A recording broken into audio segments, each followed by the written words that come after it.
और मैं यह भी कहना चाहता हूं, लखनऊ के विकास के लिए जब भी मैंने कोई प्रस्ताव इनके सामने रखा हो, योगी जी ने क्षण भर की देर नहीं लगाई है। चाहे कितना भी पैसा लगता हो, सहज रूप से उसकी स्वीकृति उन्होंने दे दी है।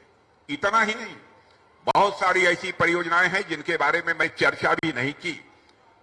हमारे यहां के लोग, दिवाकर त्रिपाठी जी, अन्य हमारे विधायकगण, हमारी मेयर, इन लोगों ने मिलकर भी जो प्रस्ताव उनके सामने रखा है, उसकी भी बहुत ही सहज रूप से उन्होंने अपनी स्वीकृति दे दी है।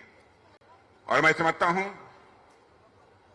यह कानपुर के पास ऐतिहासिक रूप से डिफेंस प्रोडक्शन की ये पुरानी विरासत है, जो कि अभी ब्रह्मोस मिसाइल की इंडस्ट्री जो यहां पर स्थापित हुई है। और मैं आपको यह भी बतलाना चाहता हूं कि वह समय दूर नहीं है, कुछ ही महीनों के अंदर, कुछ साल के अंदर नहीं, कुछ और बड़ी बड़ी इंडस्ट्री लखनऊ के आसपास स्थापित होने जा रही हैं। और वहां जिनको स्थापित करना है, उनमें से कुछ लोगों ने हमारे मुख्यमंत्री जी से आकर बातचीत की है और अब मुख्यमंत्री जी ने सहज रूप से उसकी अपनी स्वीकृति दे दी है। आज के इस अवसर पर मुझे कुछ ज्यादा नहीं कहना है, इसीलिए मैं पहले खड़ा हो गया। लखनऊ जब मैं आता हूं तो भाषण करने के लिए नहीं आता हूं, लखनऊ आता हूं तो केवल काम करने के लिए आता हूं बहनों भाइयों। इसीलिए मैंने कहा मैं भाषण नहीं करूंगा। अब मैं सीधे आमंत्रित करता हूं सड़क परिवहन मंत्री हमारे मित्र श्रीमान नितिन जी गडकरी को कि कृपया यहां आकर सभा को संबोधित करने की कृपा। लखनऊ तालियों के साथ स्वागत करें माननीय मंत्री महोदय का। अतिथि देवो भव की भूमिका में हमारे मध्य माननीय सड़क परिवहन एवं राजमार्ग मंत्रालय के माननीय मंत्री आदरणीय नितिन गडकरी जी। हमारे पार्टी के पूर्व अध्यक्ष और जिनके नेतृत्व में कार्य करने का अवसर मुझे मिला, ऐसे वर्तमान में हमारे रक्षा मंत्री आदरणीय राजनाथ सिंह जी,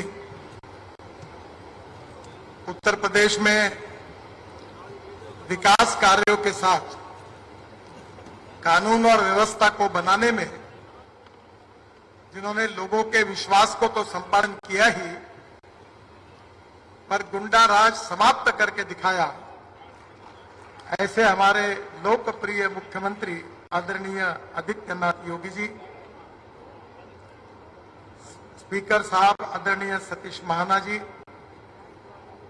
मेरे मित्र सहयोगी आदरणीय केशव प्रसाद मौर्य जी, ब्रजेश पाठक जी, समस्त मंत्रीगण, सांसदगण, विधायकगण, अधिकारीगण और उपस्थित सभी भाई और बहनों, किसी भी देश के और राज्य के विकास में 4 बातें महत्वपूर्ण होती हैं। पहली बात है इंफ्रास्ट्रक्चर, और इंफ्रास्ट्रक्चर जो होता है वो 4 चीजों में महत्वपूर्ण होता है: water, power, transport and communication. जहां 4 इंफ्रास्ट्रक्चर तैयार होता है, वहां ट्रेड, बिजनेस और इंडस्ट्री बढ़ती है, वहां कैपिटल इन्वेस्टमेंट आती है, और जहां ट्रेड, बिजनेस और इंडस्ट्री बढ़ती है, कैपिटल इन्वेस्टमेंट आती है, वहां रोजगार निर्माण होता है, और जहां रोजगार निर्माण होता है वहां गरीबी, भुखमरी और बेरोजगारी दूर हो जाती है। हमारे योगी जी के नेतृत्व में हमारा शासन आने के पहले उत्तर प्रदेश के विकास की गति जितनी गति से चाहिए उतनी नहीं थी।